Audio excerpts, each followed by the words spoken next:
thank you all for coming today. We are Awesome Controller, and I am Kyle Shipley. Give you a little bit of a sense of what our problem was, what our concept was, how we went about going out and figuring out whether or not people were responding to that concept, what we did this weekend, and then a little bit about where we're going to go from here. So the problem. So what is the greatest problem in the first world? It's the nearly wireless living room. You've got an Xbox 360, you've got a PlayStation 3, you've got a Wii, things like that. Then you get your little old Super Nintendo or your regular Nintendo, and you got to pull it out. You got cables strung across your immaculate living room. Other problem, you still have your old game systems. Games still work, system still works, controllers are falling apart. Our concept is a Bluetooth receiver that communicates with modern controllers and allows you to play old game systems, anything before the current generation of systems, basically. We have a little receiver there, and then a different set of dongle or a different adapter for every system out there.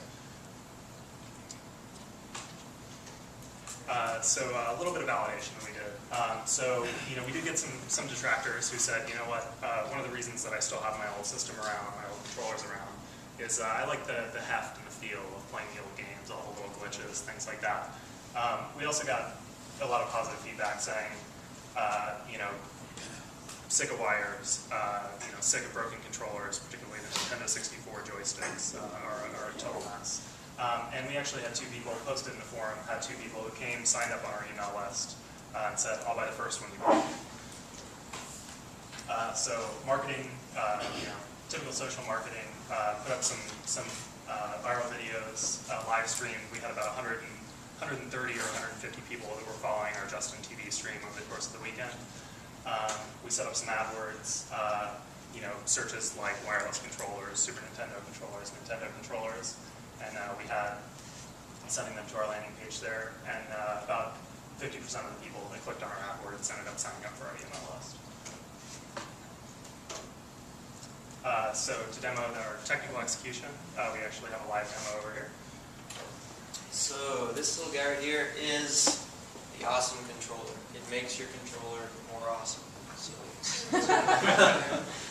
Right, so I am playing Mario Brothers with the Wii controller. And it's wireless, and that's awesome. I kind of want to see how far I can get away from this. So it also works with the PS3. Oh, I'm not good at this. It's not indicative of the quality of the controller. Yeah, that is all me. So you could use your PS3, you could use your Wii. A lot of people have Wiis, a lot of people have PS3s. And you can walk as far away. We also have Super Nintendo integration. And this is Awesome Controller. That's our technical. All right, so the business model. So you're thinking, retro gaming, right? What are you going to do with that? Well, retro gaming, we're a retro company. Have a retro business model, which is we make a product, we sell it, people pay us money. So I think we kind of have two target audiences. One is the retro gaming enthusiasts, and I think it's actually a fairly big market. The other one is the hardware enthusiasts. So we bought an Arduino to hack on this weekend. I think we could really kind of provide some open schematics and actual components and kits to allow other people to modify this and kind of defend our position a little bit, given the knowledge that we can acquire by reverse engineering some of these protocols and developing that community around kind of game hacking the way that Arduino has and SparkFun has. That is Awesome Controller. We think it's Awesome Controller.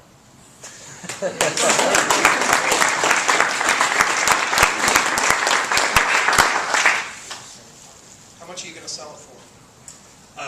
Price point testing is something we want to do a little bit more of. Our initial prototype, straight off the shelf parts, ran us about $65. We think we can get a lot lower than that. Testing price point, we took our email list, sent out an email, asked what people would be willing to pay for it. Put it at about $75. Cost of games these days is $60. Cost of controllers is about $50 or $60. We think, given the value we're providing, it's not an outrageous price point. How many signed up through the on the email list? Through the email list, how many did we have? 8. 8 people. We did recently put up our Bluetooth. We actually took a video of us playing the Wii or the NES on the Wii. Put it on Reddit shortly before the bitches started. I'm guessing, with a little bit of promotion, I think we think it could go viral and be a really interesting product. obvious question, Okay. because I'm a little confused by this. Any controller will work with that? Any Bluetooth controller. Any Bluetooth controller? So yes, so the Any Wii- modern controller? Any modern controller, effectively, yeah. And we plan to do some more work on supporting different controllers and configurations. Obviously, we only have one weekend, so we chose a very particular prototype to go for, and we nailed it, and we're really excited about it. How proprietary is that little box there? If you guys built this, is it a patent kind of situation where you can patent that, or is it something where you can knock it off really quick? That's something we need to look into a little bit. We did a lot of, kind of sitting there and reverse engineering it. Obviously, we built it over the course of a weekend, somebody else could theoretically sit down and build it over the course of a weekend. We're excited about what we got done, and we think if we can kind of build out the community around, gaming, hardware hacking, then we think it's a more defensible position than having one individual product that, somebody could try and take off.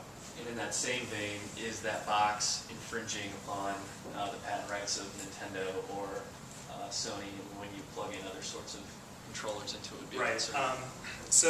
Again, that's something that we want to look into a little bit more. We do know there's a couple systems that have come out in the last few years. I think Nintendo's original hardware patent on the NES ran out a few years ago, and so now there are some competitors in the market. I think there's like the Twin FX and the Retro Duo or something that actually combine a Nintendo and a Super Nintendo into a system that uses proprietary controllers and a proprietary system to play the old cartridges. So we think that there's at least some other people in that space, and then obviously there's third parties like Mad Catz is probably the big player in that space right now, who makes third-party controllers. They work with those companies. We think if we needed to, we could reach out and strike up a relationship with those companies if we were delivering a superior product. Great.